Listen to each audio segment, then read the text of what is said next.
आइए, समय हुआ है 1:46 और शुरू करते हैं निफ्टी बैंक निफ्टी का OI डेटा एनालिसिस।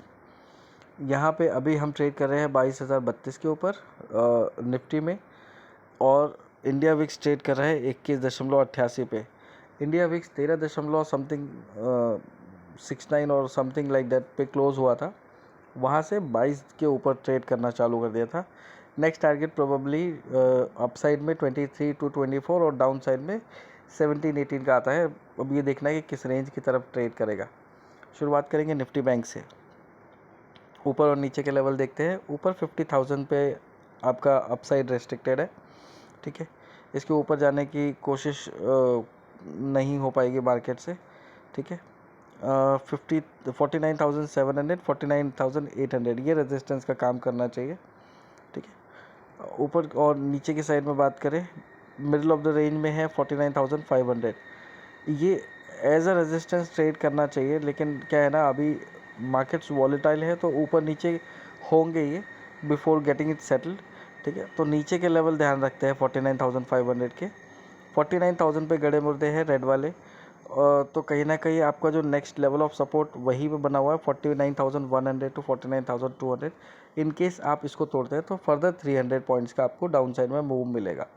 ऊपर की साइड में आपने अगर 50,000 तोड़ा तो 100 to 200 पॉइंट्स का आपको अपसाइड मिलेगा, लेकिन वो सेल ऑन राइज होगा। वहाँ से आप वापस 50,000 के नीचे ही क्लोजिंग देने वाले हैं, ये चीज़ कंफर्म हो जाती है, ठीक है। तो 49,700 49,800 यहीं से आपको मोड बनाना है शॉर्ट करने का, और उसके हिसाब से प्रॉफिट बुक करके भी आपको शांत बैठना है। ध्यान रखना है कि कैरी नहीं करने हैं ट्रेड्स अननेसेसरली, और करना भी है तो रिस्क आपका फिक्स होना चाहिए कि कितना मैक्सिमम रिस्क आपको लेना है। रही बात बैंक निफ्टी की, तो निफ्टी में 22,000 का लेवल रेजिस्टेंस का लेवल है।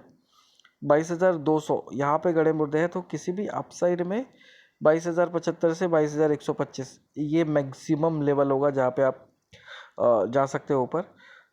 रही बात 22,000 एक रुकावट वाला लेवल है, तो नीचे साइड में 21,875 से 21,925 ये आपके लिए अब बचे हुए समय में सपोर्ट का काम करना चाहिए।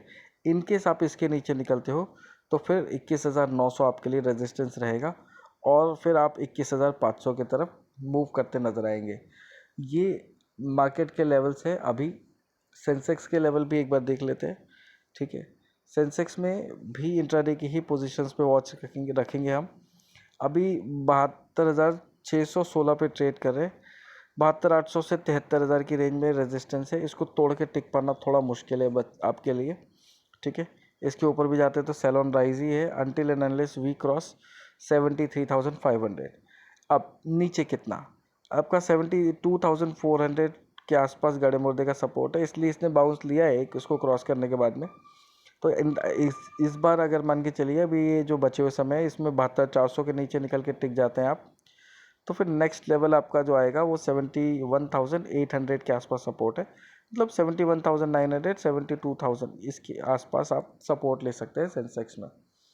फिलहाल के लिए इतना ही, ठीक है। जो भी स्टॉक्स वगैरह जो भी कॉल्स दी थी उनमें लेवल हिट होते हुए नज़र आए हैं, चाहे वो निफ्टी की हो, बैंक निफ्टी की हो, या फिर आपके सेंसेक्स की हो। अगर किसी पर्टिकुलर स्टॉक से रिलेटेड कोई क्वेरी है तो वो आप मेंशन कर सकते हैं, उसका मैं कोशिश करूँगा रिप्लाई कर दूँ कमेंट बॉक्स में। एक्सेप्ट TCS, इस पे व्यू क्लियर नहीं हो पाया है। इसको हमने ऑलरेडी 3130-32 के आसपास शॉर्ट किया था मॉर्निंग में। 3,050 के आसपास इसने लेवल दिखाए हैं, उसके बाद में इसने वापस बाउंस बैक करके हायर साइड पे क्लोज कर रहा है। बट अभी देखना होगा कि मार्केट किस तरीके से रिएक्ट करते हैं। आज US मार्केट्स के ऊपर नेस्डैक के क्या मूव रहते हैं उसके ऊपर डिपेंड करेगा। ये अपसाइड इतनी रिलायबल नहीं लग रही है अभी। जब तक चीज़ें कूल डाउन ना हो तो किसी भी अपसाइड में सेल ऑन राइज का व्यू रखिए until and unless clear view आए कि यहाँ से मार्केट मोमेंटम पकड़ेगा, ठीक है। अभी मैं अपना कन्वर्सेशन यहाँ पे क्लोज करता हूँ। बाकी कोई क्वेरी रही तो आई विल बी अवेलेबल। मिलता हूँ।